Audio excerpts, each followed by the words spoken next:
Get Punjabi ਦੇ ਦਾਨਸ਼ਵਰ ਦਰਸ਼ਕਾਂ ਤੇ ਸੂਝਵਾਨ ਸਰੋਤਿਆਂ ਦਾ ਨਿਰਭਉ ਨਿਰਵੈਰ ਇਸ ਪ੍ਰੋਗਰਾਮ ਦੇ ਇਸ ਖਾਸ ਐਪੀਸੋਡ ਵਿੱਚ ਗੁਰਚਰਨਜੀਤ ਸਿੰਘ ਲਾਂਬਾ ਵੱਲੋਂ ਨਿੱਘਾ ਸਵਾਗਤ ਹੈ।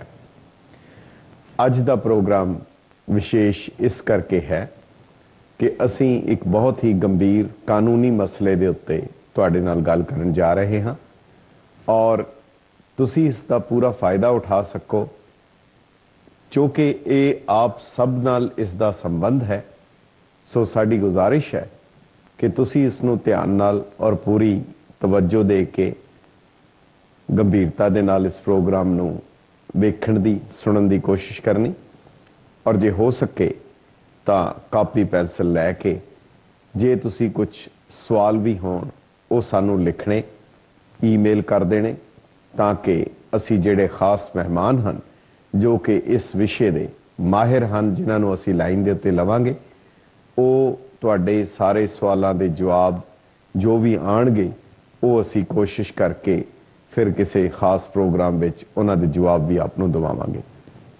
ਪ੍ਰੋਗਰਾਮ ਹੈ NRI ਯਾਨੀ ਭਾਰਤ ਦੇ ਰਹਿਣ ਵਾਲੇ ਉਹ ਵਿਅਕਤੀ ਜਿਹੜੇ ਵਿਦੇਸ਼ ਵਿੱਚ ਆ ਚੁੱਕੇ ਹਨ ਭਾਵੇਂ ਉਹਨਾਂ ਦੇ ਕੋਲ ਨਾਗਰਿਕਤਾ ਭਾਰਤ ਦੀ ਹੈ ਅਜੇ ਉਹ ਭਾਰਤ ਦੇ ਹੀ ਸਿਟੀਜ਼ਨ ਹਨ ਇੰਡੀਆ ਦੇ ਸਿਟੀਜ਼ਨ ਹਨ ਪਰ ਇੱਥੇ ਰਹਿ ਰਹੇ ਹਨ ਉਹ ਵੀ NRI ਹਨ।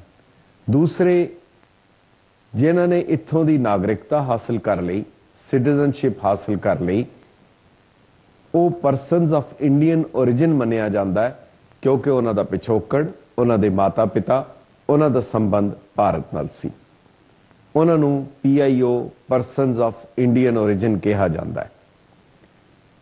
ਇਹ ਦੋਨੋਂ ਕੈਟੇਗਰੀ ਯਾਨੀ ਕਿ ਅਗਰ ਮੁਖਤਸਰ ਤੌਰ ਦੇ ਉੱਤੇ ਕਹਿ ਲਿਆ ਜਾਏ ਕਿ ਜਿਹੜੇ ਵੀ ਵਿਅਕਤੀ ਹਿੰਦੁਸਤਾਨ ਤੋਂ ਇੱਥੇ ਆ ਚੁੱਕੇ ਹਨ ਉਹ ਭਾਵੇਂ ਗ੍ਰੀਨ ਕਾਰਡ ਹੋਲਡਰ ਹਨ ਭਾਵੇਂ ਗ੍ਰੀਨ ਕਾਰਡ ਦਾ ਇੰਤਜ਼ਾਰ ਕਰ ਰਹੇ ਹਨ ਜਾਂ ਉਹਨਾਂ ਨੂੰ ਇੱਥੋਂ ਦੀ ਸਿਟੀਜ਼ਨਸ਼ਿਪ ਮਿਲ ਗਈ ਹੈ ਪਰ ਜੇਕਰ ਉਹਨਾਂ ਦੀ ਇੰਟੈਂਸ਼ਨ ਇੱਥੇ ਰਹਿਣ ਦੀ ਹੈ ਤਾਂ ਫਿਰ ਉਹ ਸਾਰੇ ਦੇ ਸਾਰੇ NRI ਨਾਨ ਰੈਜ਼ੀਡੈਂਟ ਇੰਡੀਅਨ ਮੰਨੇ ਜਾਣਗੇ ਕਾਨੂੰਨ ਮੁਤਾਬਕ।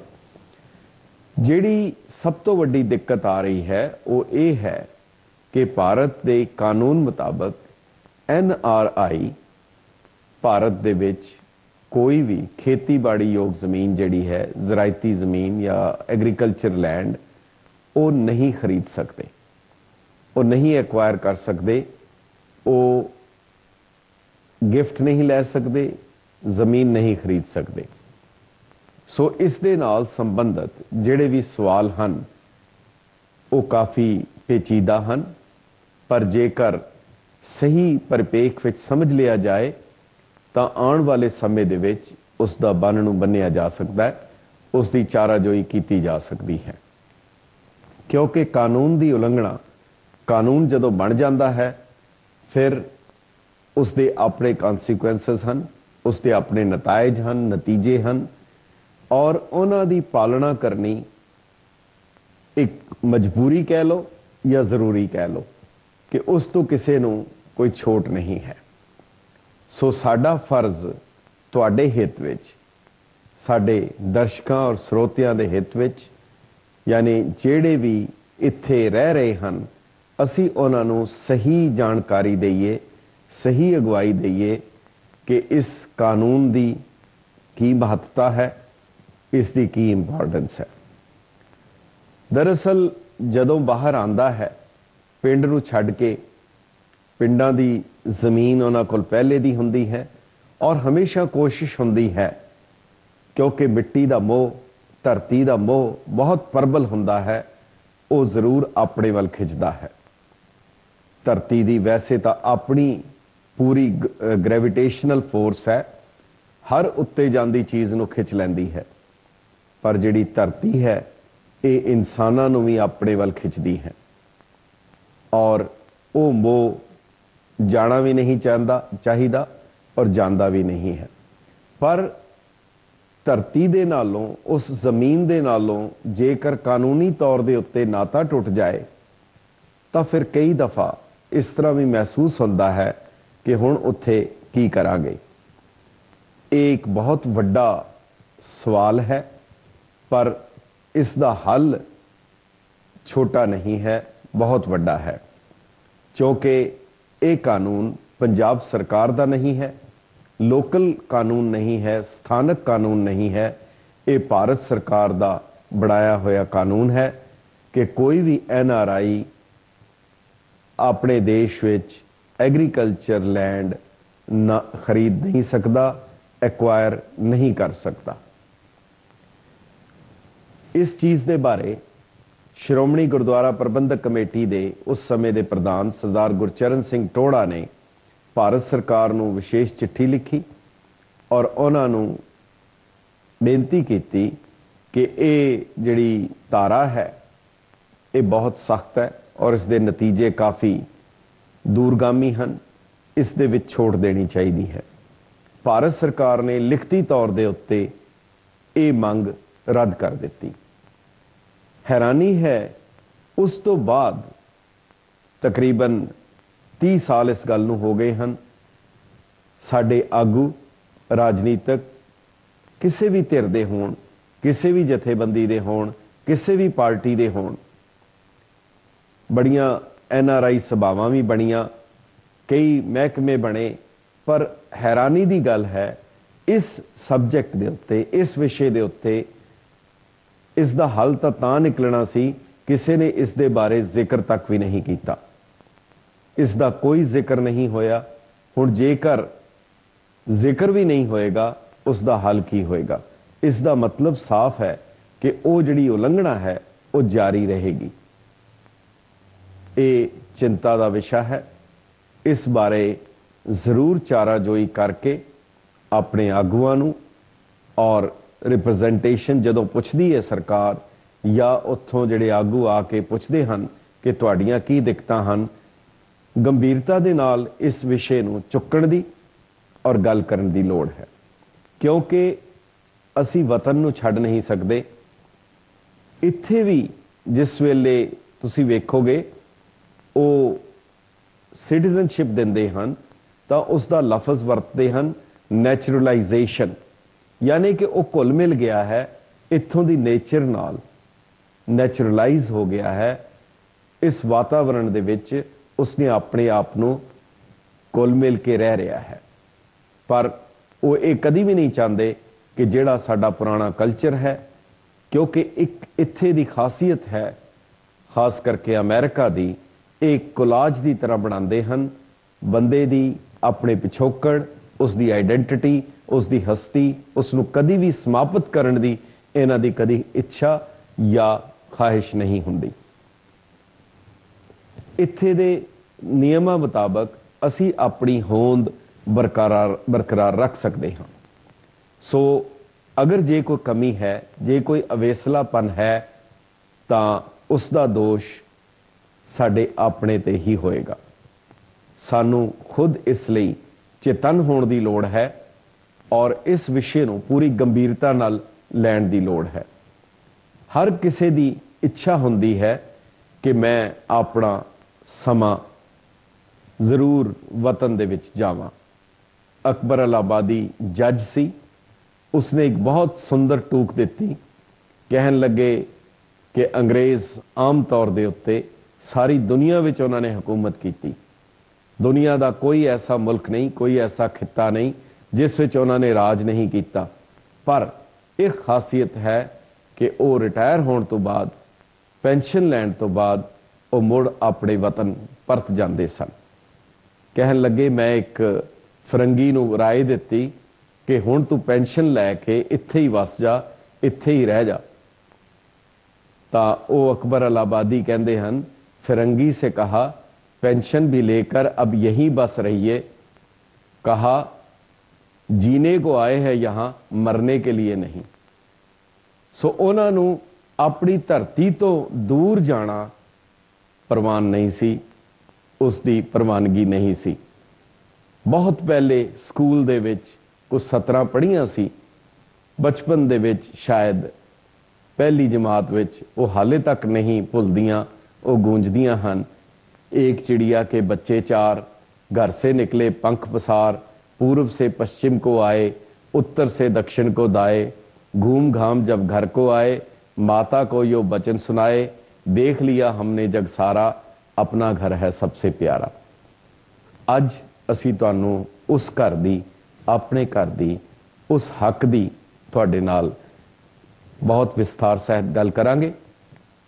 ਸਾਡੇ ਨਾਲ ਸਾਡੀ ਕੋਸ਼ਿਸ਼ ਹੋਏਗੀ ਕਿ ਬਹੁਤ ਹੀ ਸੀਨੀਅਰ ਚਾਰਟਰਡ ਅਕਾਊਂਟੈਂਟ ਜਿਹੜੇ ਕਿ ਇਸ ਸਬਜੈਕਟ ਦੇ, ਇਸ ਵਿਸ਼ੇ ਦੇ ਮਾਹਿਰ ਹਨ ਔਰ ਜਿਹੜੇ ਪ੍ਰੈਕਟਿਸਿੰਗ ਚਾਰਟਰਡ ਅਕਾਊਂਟੈਂਟ ਜਿਹੜੇ ਇਸ ਤੇ ਕੰਮ ਕਰ ਰਹੇ ਹਨ ਔਰ ਉਹਨਾਂ ਦੀ ਪੂਰੀ ਪਕੜ ਹੈ, ਉਹ ਤੁਹਾਨੂੰ ਇਹਨਾਂ ਸਾਰੇ ਸਵਾਲਾਂ ਦਾ ਜਿਹੜੇ ਤੁਹਾਨੂੰ ਸੰਬੰਧਿਤ ਹਨ ਕਿ ਐਗਰੀਕਲਚਰ ਲੈਂਡ ਕਿਸ ਨੂੰ ਕਹਿੰਦੇ ਹਨ, NRI ਕਿਸ ਨੂੰ ਕਹਿੰਦੇ ਹਨ, ਕਿ ਨਵੀਂ ਜ਼ਮੀਨ ਦੇ ਵਿੱਚ ਕਿਹੜੀ ਜ਼ਮੀਨ ਨਹੀਂ ਲੈ ਸਕਦੇ, ਕੀ ਲੈ ਸਕਦੇ ਹਾਂ, ਜੇ ਤੁਹਾਡੀ ਸਿਟੀਜ਼ਨਸ਼ਿਪ ਇੱਥੇ ਦੀ ਹੈ ਫਿਰ ਤੁਹਾਡੇ ਤੇ ਕਿਹੜੀਆਂ ਬੰਦਿਸ਼ਾਂ ਹਨ, ਜੇਕਰ ਤੁਸੀਂ ਅਜੇ ਨਾਗਰਿਕ ਨਹੀਂ ਬਣੇ ਇੱਥੇ ਦੇ ਫਿਰ ਕੀ ਨਿਯਮ ਹਨ, ਜੇ ਤੁਹਾਡੇ ਕੋਲ ਪਹਿਲੇ ਦਾ ਕੋਈ ਜ਼ਮੀਨ ਮੌਜੂਦ ਹੈ ਐਗਰੀਕਲਚਰ ਲੈਂਡ ਜਿਹੜੀ ਤੁਹਾਨੂੰ ਵਿਰਾਸਤ ਵਿੱਚ ਮਿਲੀ ਹੈ ਜਾਂ ਤੁਹਾਨੂੰ ਕਿਸੇ ਨੇ ਦਿੱਤੀ ਹੈ, ਉਸ ਦਾ ਕੀ ਬਣੇਗਾ, ਕੀ ਉਸ ਦਾ ਕੋਈ ਲਾਇਸੈਂਸ ਮਿਲ ਸਕਦਾ ਹੈ, ਕੀ ਉਸ ਨੂੰ ਰੱਖਣ ਦੀ ਇਜਾਜ਼ਤ ਹੋ ਸਕਦੀ ਹੈ। ਸੋ ਇਹ ਸਾਰੇ ਛੋਟੇ ਛੋਟੇ ਨੁਕਤੇ ਹਨ ਔਰ ਜੇਕਰ ਆਪਨੇ ਜ਼ਮੀਨ ਵੇਚਣੀ ਹੈ ਤਾਂ ਉਸ ਦੀ ਕੀ ਇਜਾਜ਼ਤ ਲੈਣੀ ਪਏਗੀ। ਪਰ ਇੱਕ ਗੱਲ ਸਪਸ਼ਟ ਕਰ ਦਈਏ, ਇਹ ਸਾਰੀ ਗੱਲਬਾਤ, ਇਹ ਜਿੰਨੀਆਂ ਦਿੱਕਤਾਂ, ਰੁਕਾਵਟਾਂ ਜਾਂ ਰਿਸਟ੍ਰਿਕਸ਼ਨਸ ਜਿਹੜੀਆਂ ਹਨ ਉਹ ਸਿਰਫ ਔਰ ਸਿਰਫ ਜ਼ਰਾਇਤੀ ਜ਼ਮੀਨ ਲਈ ਹਨ, ਐਗਰੀਕਲਚਰ ਲੈਂਡ ਲਈ ਹਨ। Non agriculture land, commercial land ਜਾਂ ਹੋਰ ਵਪਾਰਕ ਜਿਹੜੀ ਜ਼ਮੀਨ ਹੈ ਜਾਂ ਪ੍ਰਾਪਰਟੀ ਹੈ, ਜਾਇਦਾਦ ਹੈ, ਉਸ ਦੇ ਉੱਤੇ ਇਹ ਲਾਗੂ ਨਹੀਂ ਹੈ। ਪਰ ਜੇਕਰ ਕੋਈ ਜ਼ਰਾਇਤੀ ਜ਼ਮੀਨ ਹੈ, ਐਗਰੀਕਲਚਰ ਲੈਂਡ ਹੈ, ਖੇਤੀਬਾੜੀ ਯੋਗ ਜ਼ਮੀਨ ਹੈ, ਫਾਰਮ ਹਾਊਸ ਹੈ, ਪਲਾਂਟੇਸ਼ਨ ਹੈ ਜਾਂ ਇਸ ਤਰ੍ਹਾਂ ਦੀ ਅਗਰ ਕੋਈ ਵੀ ਜਿਹੜੀ ਤੁਹਾਡੇ ਕੋਲ ਅਗਰ ਉਹ ਜ਼ਮੀਨ ਲੈਣਾ ਚਾਹੁੰਦੇ ਹੋ ਜਾਂ ਹੈ, ਉਸ ਦੇ ਉੱਤੇ ਇਹ ਸਾਰੇ ਕਾਨੂੰਨ ਜਿਹੜੇ ਹਨ ਭਾਰਤ ਦੇ ਫੈਰਾ ਦੇ, ਇਨਕਮ ਟੈਕਸ ਦੇ, ਤੇ ਇਹ ਫੈਮਾ ਜੋ ਬਦਲ ਕੇ ਹੁਣ ਫੈਰਾ ਦੀ ਬਜਾਏ ਫੈਮਾ ਹੋ ਗਿਆ ਹੈ, ਫੋਰਨ ਐਕਸਚੇਂਜ ਮੈਨੇਜਮੈਂਟ ਐਕਟ, ਪਹਿਲੇ ਫੋਰਨ ਐਕਸਚੇਂਜ ਰੈਗੂਲੇਸ਼ਨ ਐਕਟ ਹੁੰਦਾ ਸੀ, ਹੁਣ ਫੋਰਨ ਐਕਸਚੇਂਜ ਮੈਨੇਜਮੈਂਟ ਐਕਟ ਹੈ। ਤੋ ਇਹ ਸਾਰੀਆਂ ਜਿਹੜੇ ਛੋਟੇ ਛੋਟੇ ਨੁਕਤੇ ਹਨ, ਮਕਸਦ ਸਾਡਾ ਤੁਹਾਨੂੰ ਦੱਸਣਾ ਹੈ ਕਿ ਇਹ ਜਿਹੜੀ ਰਿਸਟ੍ਰਿਕਸ਼ਨ ਲਗਾਈ ਗਈ ਹੈ ਭਾਰਤ ਸਰਕਾਰ ਵੱਲੋਂ ਔਰ ਜਿਹੜੀ ਕਾਫੀ ਚਿਰ ਤੋਂ ਹੈ, ਜਿਸ ਦਾ ਸਾਨੂੰ ਅਹਿਸਾਸ ਵੀ ਨਹੀਂ ਹੈ, ਇਹ ਸਭ ਤੋਂ ਵੱਡੀ ਗੱਲ ਹੈ। ਜਿਹੜੇ ਵੀ ਵਪਾਰ ਹਨ ਜਾਂ ਕਿੱਤੇ ਹਨ, ਗੁਰੂ ਸਾਹਿਬ ਨੇ ਵੀ ਇਸ ਨੂੰ, ਖੇਤੀ ਨੂੰ ਉੱਤਮ ਕਰਕੇ ਕਰਾਰ ਦਿੱਤਾ ਹੈ, ਉੱਤਮ ਖੇਤੀ ਕਰਕੇ ਇਸ ਨੂੰ ਸਤਕਾਰਿਆ ਹੈ। ਖੁਦ ਵੀ ਉਹਨਾਂ ਨੇ ਇਹ ਕਿਰਤ ਕੀਤੀ ਕਿਉਂਕਿ ਜਿਹੜਾ ਵਿਅਕਤੀ ਧਰਤੀ ਦੇ ਨਾਲ ਜੁੜਿਆ ਹੈ ਉਹ ਕਾਦਰ ਨਾਲ ਜੁੜਦਾ ਹੈ, ਕਿਉਂਕਿ ਧਰਤੀ ਦੇ ਲਈ ਕਾਦਰ ਦੇ ਸਭ ਤੋਂ ਨਜ਼ਦੀਕ ਹੁੰਦੀ ਹੈ। ਇਹ ਕੁਦਰਤ ਨਾਲ ਜੁੜਨਾ, ਕਾਦਰ ਨਾਲ ਜੁੜਨਾ ਹੈ, ਇੱਕ ਬਹੁਤ ਵੱਡਾ ਸਵਾਲ ਹੈ ਜਿਸ ਨੂੰ ਅਸੀਂ ਅੱਜ ਵਿਚਾਰਾਂਗੇ। ਸਾਡੀ ਕੋਸ਼ਿਸ਼ ਹੋਏਗੀ ਸਾਡੇ ਨਾਲ ਜਿਹੜੇ ਸੀਨੀਅਰ ਚਾਰਟਰਡ ਅਕਾਊਂਟੈਂਟ ਹਨ ਉਹ ਸਾਡੇ ਨਾਲ ਲਾਈਨ ਦੇ ਉੱਤੇ ਆਉਣ ਔਰ ਉਹਨਾਂ ਦੇ ਕੋਲੋਂ ਅਸੀਂ ਤੁਹਾਡੇ ਸਾਰੇ ਸਵਾਲਾਂ ਦੇ ਜਵਾਬ ਲਵਾਂਗੇ ਔਰ ਫਿਰ ਤੁਸੀਂ ਸਾਨੂੰ ਜਿਹੜੇ ਇੱਕ ਸਵਾਲ ਸਾਡੇ ਜ਼ਿਹਨ ਵਿੱਚ ਹਨ, ਜਿਹੜੇ ਅਸੀਂ ਸੋਚ ਸਕਦੇ ਸੀ, ਉਹ ਅਸੀਂ ਨੋਟ ਕੀਤੇ ਹਨ, ਉਹਨਾਂ ਦੇ ਕੋਲੋਂ ਇਹਨਾਂ ਦੇ ਜਵਾਬ ਮੰਗਾਂਗੇ ਔਰ ਅਗਲੇ ਜਿਹੜੇ ਸਵਾਲ ਹਨ ਤੁਸੀਂ ਸਾਨੂੰ ਈਮੇਲ ਕਰ ਦੇਣਾ ਤਾਂ ਕਿ ਕੋਸ਼ਿਸ਼ ਕਰਕੇ ਅਸੀਂ ਉਹਨਾਂ ਦੇ ਜਵਾਬ ਇੱਕ ਹੋਰ ਖਾਸ ਪ੍ਰੋਗਰਾਮ ਵਿੱਚ ਲੈ ਕੇ ਤੁਹਾਡੀ ਸੇਵਾ ਵਿੱਚ ਹਾਜ਼ਰ ਹੋਈਏ। ਹੁਣ ਲੋੜ ਹੈ ਇੱਕ ਛੋਟੇ ਜਿਹੇ ਵਕਫੇ ਦੀ, ਥੋੜਾ ਜਿਹਾ ਇੰਤਜ਼ਾਰ ਕਰੋ, ਵਕਫੇ ਦੇ ਬਾਅਦ ਮੁੜ ਹਾਜ਼ਰ ਹੁੰਨੇ ਆ। ਬਹੁਤ ਬਹੁਤ ਮਿਹਰਬਾਨੀ।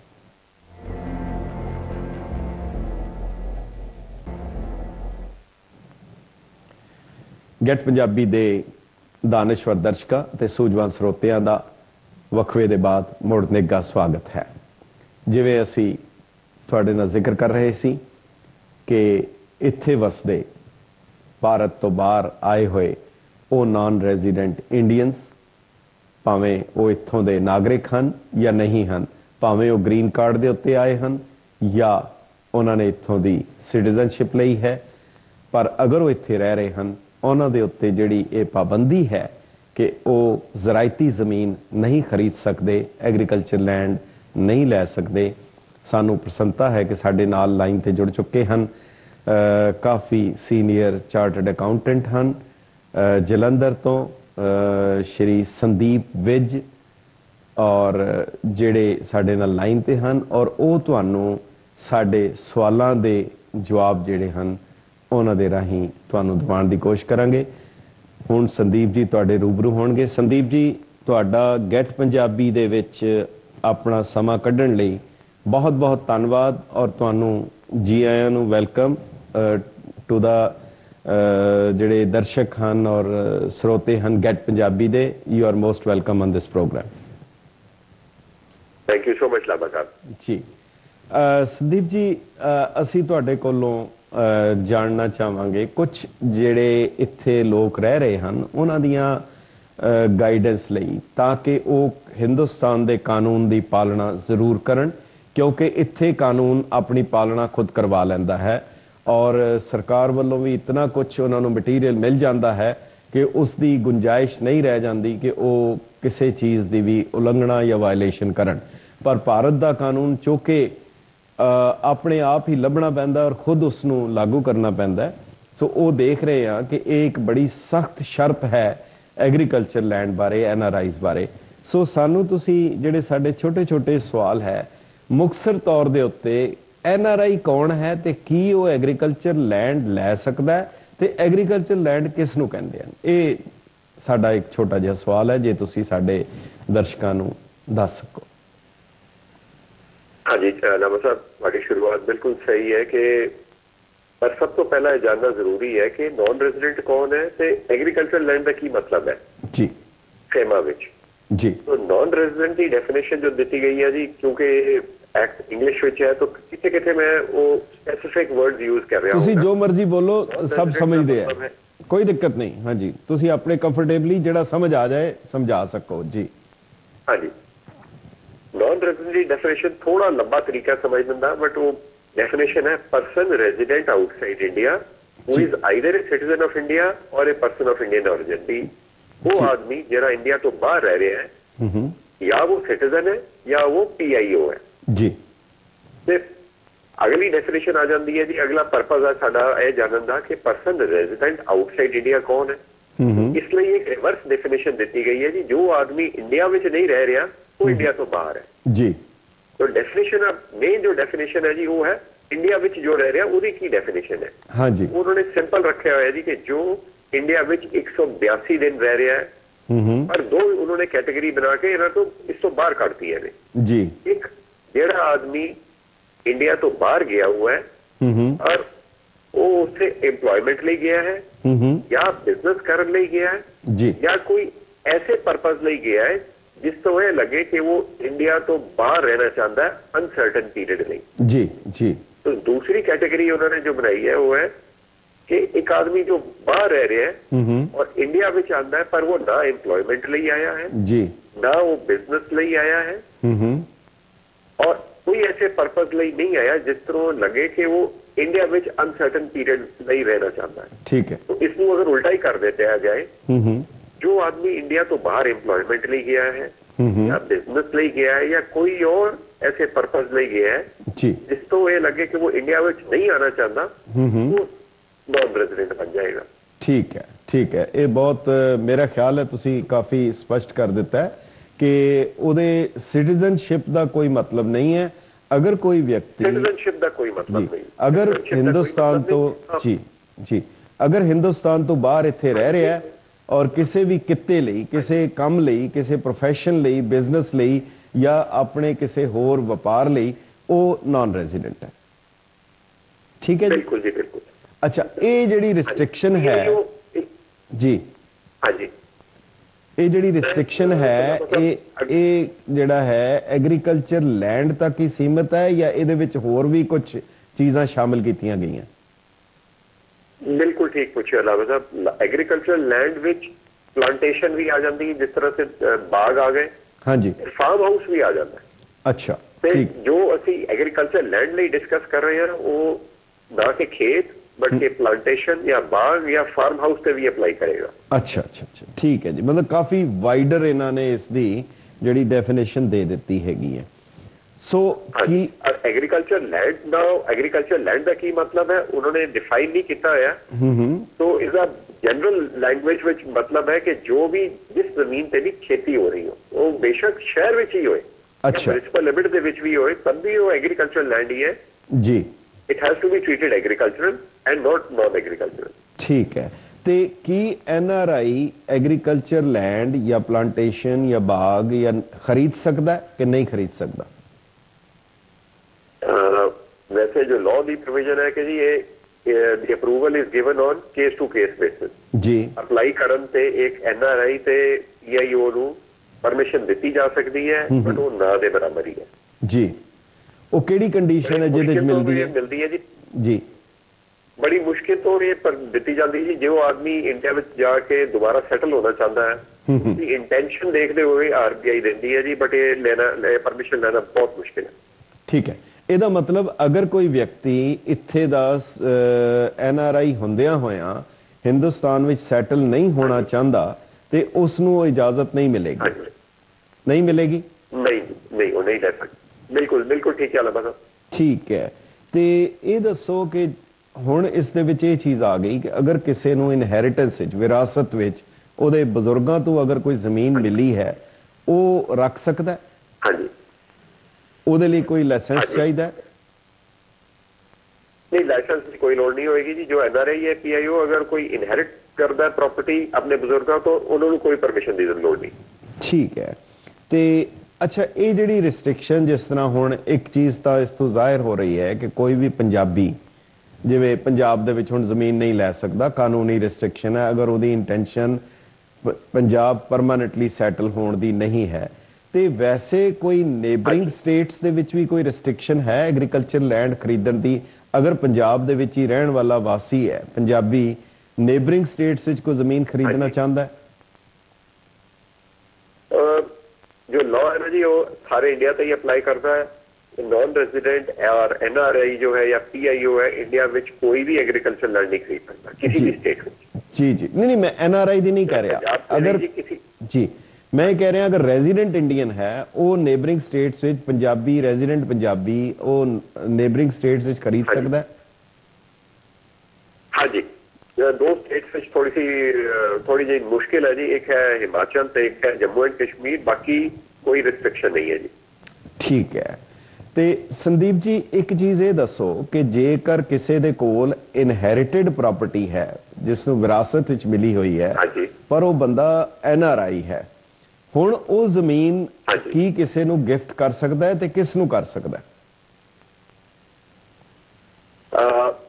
ਜੋ NRI ਅਗਰ ਕੋਈ ਐਗਰੀਕਲਚਰ ਲੈਂਡ ਜਾਂ ਪਲਾਂਟੇਸ਼ਨ ਜਾਂ ਫਾਰਮ ਹਾਊਸ ਉਹਨੇ ਰੱਖਿਆ ਜੀ, ਉਹ ਉਹਨੂੰ ਗਿਫਟ ਕਰ ਸਕਦਾ ਹੈ। ਉਹ NRI ਜਾਂ PIO ਨੂੰ ਗਿਫਟ ਕਰ ਸਕਦਾ ਹੈ।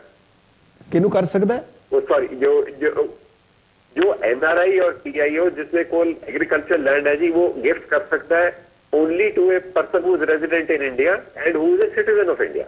ओके, ਇਹਦਾ ਮਤਲਬ ਇਹ ਹੋਇਆ, ਮੈਂ ਇਹਨੂੰ ਸਿੰਪਲੀਫਾਈ ਕਰਾਂ ਕਿ ਅਗਰ ਕੋਈ ਫੋਰਨ ਸਿਟੀਜ਼ਨ ਹੈ, ਉਹ ਜਾਂ ਜਿਹੜਾ ਕੋਈ ਇੰਡੀਆ ਦਾ ਰੈਜ਼ੀਡੈਂਟ ਨਹੀਂ ਹੈ, ਉਹਨੂੰ ਉਹ ਗਿਫਟ ਵੀ ਨਹੀਂ ਕਰ ਸਕਦਾ? ਹਾਂਜੀ, ਨਹੀਂ ਕਰ ਸਕਦਾ।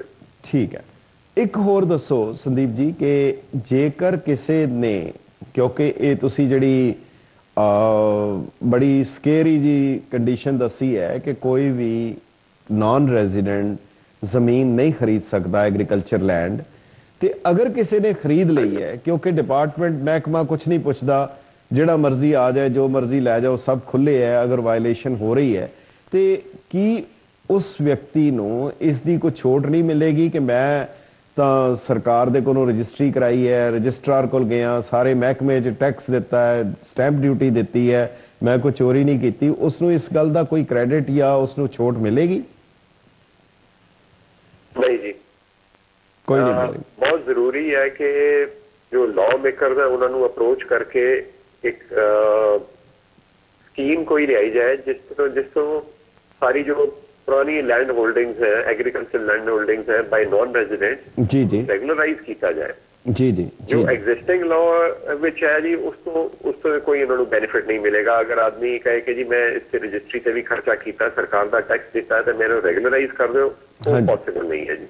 ਤੇ ਇਹਦੀ ਅਗਰ ਪੈਨਲਟੀਜ਼ ਕਿਤਨੀਆਂ ਹੈ ਜੇ ਅਗਰ ਕਿਸੇ ਕੋਲੋਂ ਕੋਈ ਗਲਤੀ ਨਾਲ ਵਾਇਲੇਸ਼ਨ ਹੋ ਗਈ ਹੈ?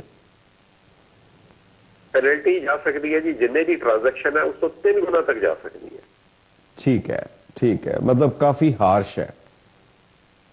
बिल्कुल जी बिल्कुल। अच्छा, तो ये दसो कि ਇਹਦੀ ਕੰਪਾਊਂਡਿੰਗ ਵੀ ਹੈ, यानी कि पेनल्टी देने तो बाद वो समझौता कर लेंदी है सरकार, चलो मुक मकईयां हो गई जिन्हों कंपाउंडिंग कहते हैं, वो हैगी है इजाजत इस केस विच? पेनल्टी लगा के बाद देने तो बाद भी ये कंपाउंडिंग जिन्हों प्रॉपर सेंस विच किया जाए नहीं है जी, नहीं हैगी। ਇਹਦਾ मतलब सरकार ने पूरी तरह ਜਿਹੜਾ ਹੈਗਾ ਉਹ ਕਾਨੂੰਨ ਸਖਤੀ ਨਾਲ ਬਣਾਇਆ ਹੋਇਆ ਹੈ।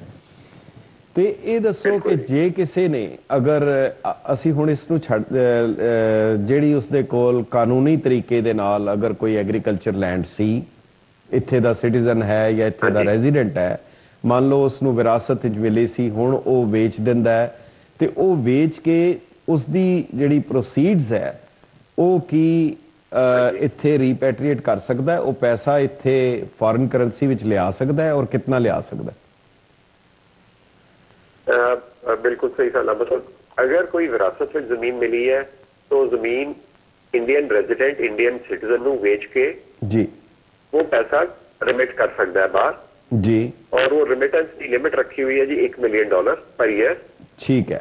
थोड़ी ये कंडीशन है कि अगर वो बंदा इंस्टॉलमेंट में पैसे बाहर लेके आ रहा है जी, तो वो एक कोई रिपैट्रिएशन एजेंट यूज करेगा ताकि उसकी लिमिट से चेक रहे।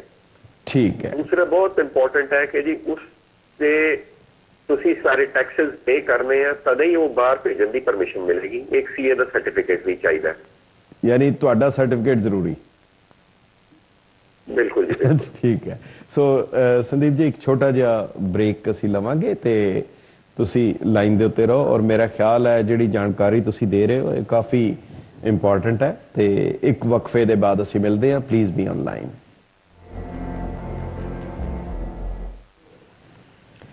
ਗੈਟ ਪੰਜਾਬੀ ਦੇ ਦਾਨਿਸ਼ਵਰ ਦਰਸ਼ਕਾਂ ਦਾ ਔਰ ਸੂਝਵਾਨ ਸਰੋਤਿਆਂ ਦਾ ਵਕਫੇ ਦੇ ਬਾਅਦ ਨਿੱਘਾ ਸਵਾਗਤ ਹੈ। NRI ਵੱਲੋਂ ਦੇਸ਼ ਦੇ ਵਿੱਚ ਐਗਰੀਕਲਚਰ ਲੈਂਡ ਖਰੀਦਣ ਦੇ ਉੱਤੇ, ਐਕਵਾਇਰ ਕਰਨ ਦੇ ਉੱਤੇ, ਰੱਖਣ ਦੇ ਉੱਤੇ ਜਿਹੜੀਆਂ ਪਾਬੰਦੀਆਂ ਹਨ, ਜਿਹੜੀਆਂ ਦਿੱਕਤਾਂ ਹਨ, ਜਿਹੜੀਆਂ ਕਾਨੂੰਨੀ ਅੜਚਣਾਂ ਹਨ, ਸਾਨੂੰ ਉਹਨਾਂ ਦਾ ਹੱਲ, ਉਹਨਾਂ ਦੇ ਬਾਰੇ ਜਾਣਕਾਰੀ ਦੇਣ ਲਈ ਸੀਨੀਅਰ ਚਾਰਟਰਡ ਅਕਾਊਂਟੈਂਟ ਸ਼੍ਰੀ ਸੰਦੀਪ ਵਿਜ ਸਾਡੇ ਨਾਲ ਲਾਈਨ ਦੇ ਉੱਤੇ ਹਨ, ਔਰ ਉਹਨਾਂ ਨੇ ਕਾਫੀ ਵਿਸਥਾਰ ਸਹਿਤ ਸੰਖੇਪ ਵਿੱਚ ਪਰ ਬਹੁਤ ਅਹਿਮ ਜਾਣਕਾਰੀ ਦਿੱਤੀ ਹੈ। ਸੰਦੀਪ ਜੀ, ਬ੍ਰੇਕ ਦੇ ਬਾਅਦ ਤੁਹਾਡਾ ਫਿਰ ਸਵਾਗਤ ਹੈ। ਔਰ ਜਿਵੇਂ ਤੁਸੀਂ ਦੱਸਿਆ ਸੀ ਕਿ ਜਿਹੜੀ ਅਗਰ ਕਿਸੇ ਦੇ ਕੋਲ ਕਾਨੂੰਨੀ ਤੌਰ ਦੇ ਉੱਤੇ ਐਗਰੀਕਲਚਰ ਲੈਂਡ ਹੈ ਤਾਂ ਉਹ ਉਸ ਨੂੰ ਵੇਚ ਕੇ ਹਰ ਸਾਲ $1 ਮਿਲੀਅਨ ਯਾਨੀ $10 ਲੱਖ ਹਰ ਸਾਲ ਭੇਜ ਸਕਦਾ ਹੈ, ਪਰ ਉਹਦੇ ਲਈ ਉਹਦੀ ਰਿਸਟ੍ਰਿਕਸ਼ਨ ਹੈ ਕਿ ਚਾਰਟਰਡ ਅਕਾਊਂਟੈਂਟ ਦਾ ਸਰਟੀਫਿਕੇਟ ਚਾਹੀਦਾ ਹੈ ਔਰ ਇੱਕੋ ਏਜੰਟ ਨੂੰ ਯੂਜ਼ ਕਰੇ।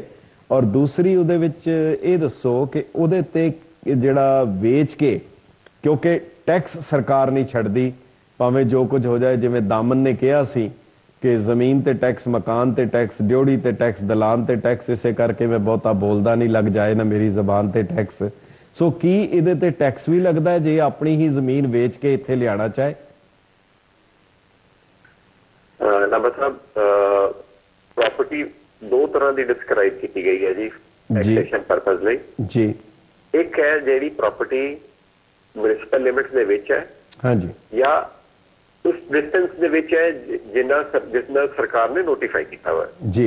ਜਿਸ ਤਰ੍ਹਾਂ ਜਲੰਧਰ ਵਿੱਚ ਜ਼ਮੀਨ म्युनिसिपल लिमिट ਤੋਂ 8 ਕਿਲੋਮੀਟਰ ਦੇ ਅੰਦਰ ਅੰਦਰ ਜੀ ਉਹਨੂੰ ਐਗਰੀਕਲਚਰਲ ਲੈਂਡ ਅਗਰ ਹੈ ਤੇ ਉਹ it will not be subject to tax.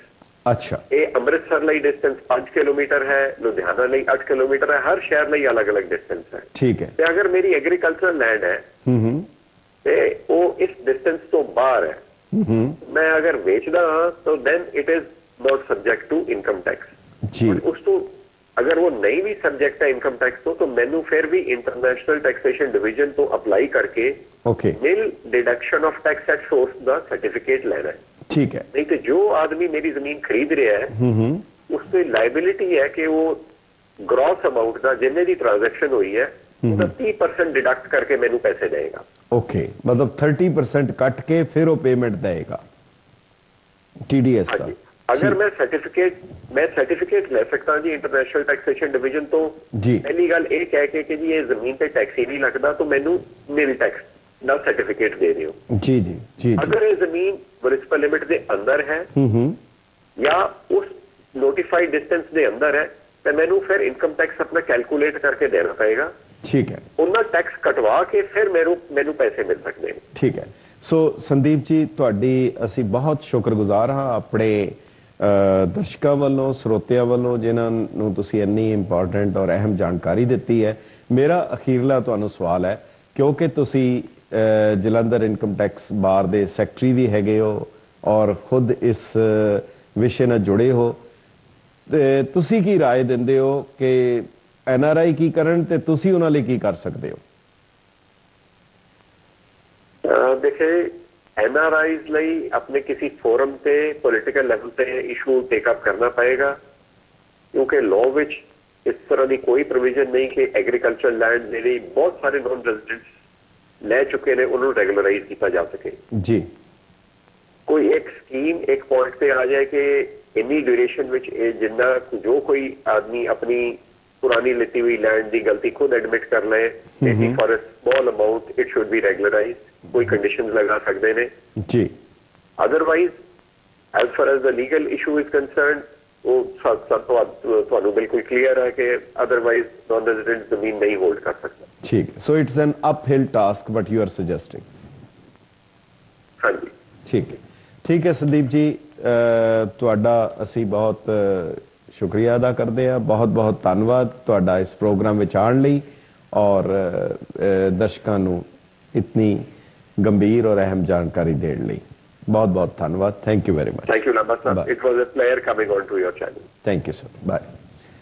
ਸੋ ਪਿਆਰੇ ਦਰਸ਼ਕੋ, ਇਹ ਬਹੁਤ ਅਹਿਮ ਜਾਣਕਾਰੀ ਸੀ ਜਿਹੜੀ ਅਸੀਂ ਤੁਹਾਨੂੰ ਪ੍ਰਦਾਨ ਕਰਵਾਈ ਹੈ ਕਿ ਐਗਰੀਕਲਚਰ ਲੈਂਡ ਕਿਸ ਤਰ੍ਹਾਂ ਰੱਖੀ ਜਾ ਸਕਦੀ ਹੈ। ਤੁਸੀਂ ਸਾਨੂੰ ਆਪਣੇ ਵਿਚਾਰ ਦੇ ਸਕਦੇ ਹੋ, ਕਾਲਸ ਕਰ ਸਕਦੇ ਹੋ, ਸਾਨੂੰ ਈਮੇਲ ਵੀ ਕਰ ਸਕਦੇ ਹੋ। ਜਿਹੜੇ ਤੁਹਾਡੇ ਸੁਝਾਅ ਹੋਣ ਜਾਂ ਜਿਹੜੇ ਤੁਹਾਡੇ ਸਵਾਲ ਹੋਣ, ਸਾਡੀ ਕੋਸ਼ਿਸ਼ ਹੋਏਗੀ ਅਸੀਂ ਉਹਨਾਂ ਦਾ ਕਾਨੂੰਨੀ ਤੌਰ ਦੇ ਉੱਤੇ, ਕਿਉਂਕਿ ਇਹ ਵਿਸ਼ਾ ਪੂਰੀ ਗੰਭੀਰਤਾ ਨਾਲ ਵਿਚਾਰਨ ਵਾਲਾ ਹੈ ਔਰ ਇੱਕ ਗੱਲ ਤਾਂ ਨਿਸ਼ਚਿਤ ਹੈ ਜਿਸ ਦੇ ਵਿੱਚ ਹੁਣ ਕੋਈ ਦੋ ਰਾਏ ਨਹੀਂ ਕਿ ਅਗਰ ਤੁਸੀਂ ਇੱਥੇ ਰਹਿ ਰਹੇ ਹੋ, ਇੱਥੇ ਵਪਾਰ ਜਾਂ ਨੌਕਰੀ ਜਾਂ ਹੋਰ ਕਿਸੇ ਕਿੱਤੇ ਦੇ ਵਿੱਚ ਇੱਥੇ ਲੱਗੇ ਹੋ, ਤਾਂ ਤੁਸੀਂ ਵਤਨ ਦੇ ਵਿੱਚ ਕਿਸੇ ਕਿਸਮ ਦੀ ਐਗਰੀਕਲਚਰ ਲੈਂਡ, ਪਲਾਂਟੇਸ਼ਨ, ਬਾਗ ਵਗੈਰਾ ਨਹੀਂ ਖਰੀਦ ਸਕਦੇ।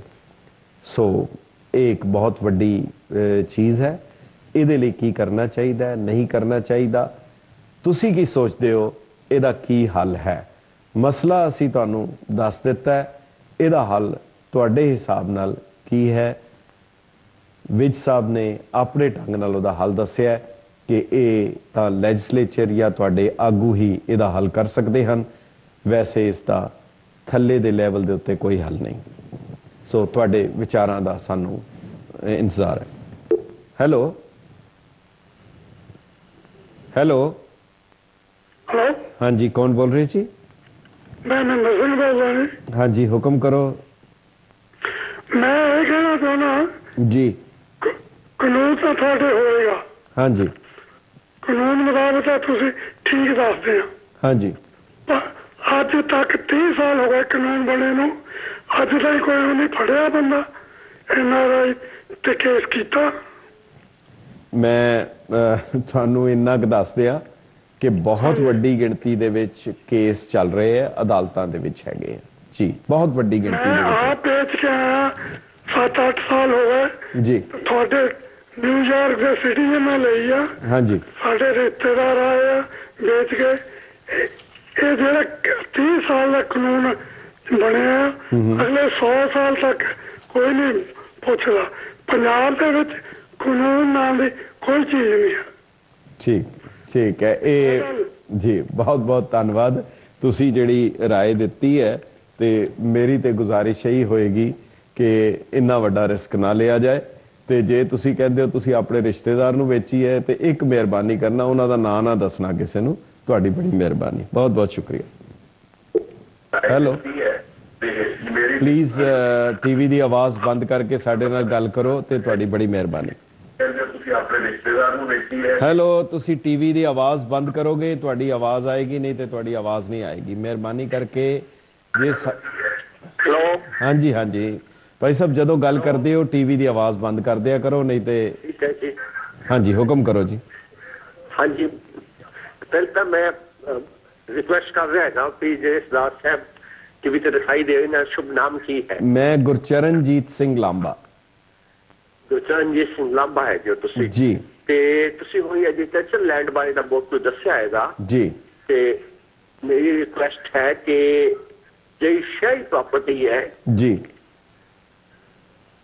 हाँ जी ਸ਼ਹਿਰੀ ਪ੍ਰਾਪਰਟੀ ਦੇ ਉੱਤੇ ਤੁਸੀਂ ਕੀ ਉਹਦੇ ਬਾਰੇ ਦੱਸ ਦਿਓ ਸਾਨੂੰ ਮੈਂ ਇਸ ਕਰਕੇ ਤੁਹਾਨੂੰ ਉਹਦਾ ਵਿੱਚ ਜ਼ਿਕਰ ਨਹੀਂ ਉਹਨਾਂ ਨੇ ਕੀਤਾ ਕਿ ਅਸੀਂ ਮਸਲੇ ਨੂੰ ਉਲਝਾ ਨਾ ਦਈਏ शहरी प्रॉपर्टी ਦੇ ਉੱਤੇ ਕਿਸੇ ਕਿਸਮ ਦੀ ਕੋਈ ਰਿਸਟ੍ਰਿਕਸ਼ਨ ਨਹੀਂ ਹੈ ਜੋ ਚਾਹੋ ਤੁਸੀਂ ਵੇਚ ਸਕਦੇ ਹੋ ਖਰੀਦ ਸਕਦੇ ਹੋ ਕੋਈ ਦਿੱਕਤ ਨਹੀਂ ਕੋਈ ਪਰਮਿਸ਼ਨ ਨਹੀਂ ਚਾਹੀਦੀ ਜੀ ਉਹਦੇ ਵਾਸਤੇ ਜਿਹੜੀ ਪੈਸੇ ਇੱਥੇ ਲੈ ਕੇ ਆਉਣ ਵਾਲੀ ਹਾਂ ਉਹਦੇ ਵਿੱਚ ਵੀ ਹੈਗਾ ਤੁਸੀਂ ਕੈਪੀਟਲ 1 ਮਿਲੀਅਨ ਵਾਲੀ ਹੈ ਜੀ ਬਿਲਕੁਲ 1 ਮਿਲੀਅਨ ਦੀ 1 ਸਾਲ ਵਿੱਚ ਹੈਗੀ ਹੈ $1 ਮਿਲੀਅਨ ਇਨ 1 ਈਅਰ ਜੀ ਜੀ ਪਰ ਉਹਦੇ ਤੇ ਮਤਲਬ ਹੈ ਉੱਥੇ ਕੋਈ ਪ੍ਰਾਪਰਟੀ ਅਸੀਂ ਖਰੀਦ ਵੀ ਸਕਦੇ ਹਾਂ ਤੇ ਵੇਚ ਵੀ ਸਕਦੇ ਹਾਂ ਬਿਲਕੁਲ ਤੁਸੀਂ ਖਰੀਦ ਸਕਦੇ ਹੋ ਵੇਚ ਸਕਦੇ ਹੋ ਉੱਥੇ ਉੱਥੋਂ ਦੀ ਟੈਕਸ ਰਿਟਰਨ ਵਾਸਤੇ ਇੰਡੀਆ ਦੀ ਟੈਕਸ ਰਿਟਰਨ ਸਾਨੂੰ ਭਰਨਾ ਪਏਗਾ ਉਹਦੇ ਬਾਰੇ ਕੁਝ ਬਿਲਕੁਲ ਭਰਨਾ ਪਏਗਾ ਹਾਂਜੀ ਸਾਰਾ ਕੁਝ ਭਰਨਾ ਪਏਗਾ ਟੈਕਸ ਉਹਦਾ ਸਾਰਾ ਉੱਤੇ ਸੈਪਰੇਟ ਰਿਟਰਨ ਭਰਨੀ ਪਏਗੀ ਤੇ ਸੈਪਰੇਟ ਭਰਨੀ ਪਏਗੀ ਤਾਂ ਇਹ ਸੈਪਰੇਟ ਭਰ ਨਹੀਂ ਹੈ ਨਹੀਂ ਉਹ ਬੜਾ ਵਿਸਥਾਰ ਸਹਿਤ ਹੈਗਾ ਕੈਪੀਟਲ ਗੇਨ ਤੁਹਾਨੂੰ ਉੱਥੇ ਦੇਣਾ ਪੈਣਾ ਹੈ ਜਿਹਦਾ ਇੱਥੇ ਨਾਲ ਕੋਈ ਤਾਲੁਕ ਨਹੀਂ ਹੈਗਾ ਤੇ ਉਹ ਤੁਹਾਨੂੰ ਫਿਰ ਕਿਸੇ ਵੇਲੇ ਅਸੀਂ ਵੱਖਰੇ